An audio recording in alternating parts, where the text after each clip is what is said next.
JEE advanced 2024 ఫలితాలలో open కేటగిరీలో నారాయణదే ఆధిపత్యం. అరవింద్ గారు కానీ ఆయన ఫ్యామిలీ కానీ ఎక్కడ కనబడలేదు.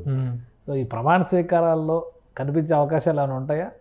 లేదు, ఇంట్లో ఫ్యామిలీలో జరిగినటువంటి దీంట్లోనే జరిగితే ప్రమాణ స్వీకారానికి వెళ్ళాలంటే ఒక అఫీషియల్ ఆహ్వానం అనేటిది కావాలి. ఆహ్వానం అనేటువంటిది అందిన దాఖలాలు అయితే ఏమి లేవు.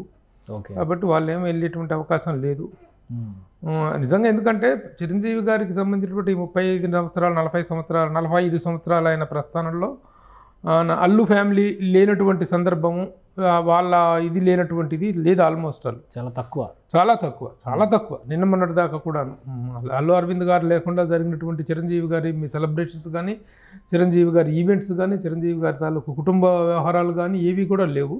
కానీ ఈ మధ్య వచ్చినటువంటి అనివార్యమైనటువంటి గ్యాప్ అనేటువంటిది ఇందువల్ల ఏం జరిగింది అనేటువంటి మనం ఖచ్చితంగా ఇదమిద్దమైన కారణాలు మనం చెప్పలేము. ఎక్కువ డిస్కషన్లో ఉంది, వైరల్ అవుతుంది ఏంటంటే ఆ ఎలక్షన్స్ సమయంలో అల్లు అర్జున్ గారు చేసినటువంటి నంద్యాల పర్యటన పైన విమర్శలు. అదే దానివల్లనే ఎక్కువ అది ఇంతకుముందు చిన్న చిన్న ఏవో ఉండేటువంటి మామూలుగా ప్రతి కుటుంబంలో ఉండేటువంటి చిన్న చిన్న హీటప్స్ ఏవో ఉంటాయి, హీకప్స్ ఏవో ఉన్నాయి. కానీ అది మాత్రం అందరి అభిమానుల్ని కలవలపరిచింది, బాధ పెట్టినటువంటి సంఘటన. అదేంటంటే అలాంటి ఒక హీటెడ్ సన్నివేశంలో ఒక చేసేటువంటి నిర్ణయాలు కానీ, తీసుకునేటువంటి స్టెప్స్ కానీ, తీసుకునే నిర్ణయాలు కానీ పిల్ల చేష్టల్లాగా ఉండకూడదు.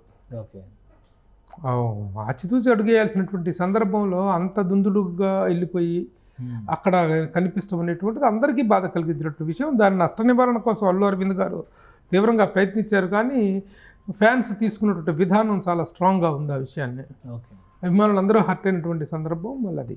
సుమన్ టీవీలో మీ పర్సనల్ అండ్ బిజినెస్ ప్రమోషన్స్ కోసం కింది నెంబర్కి కాంటాక్ట్ చేయండి.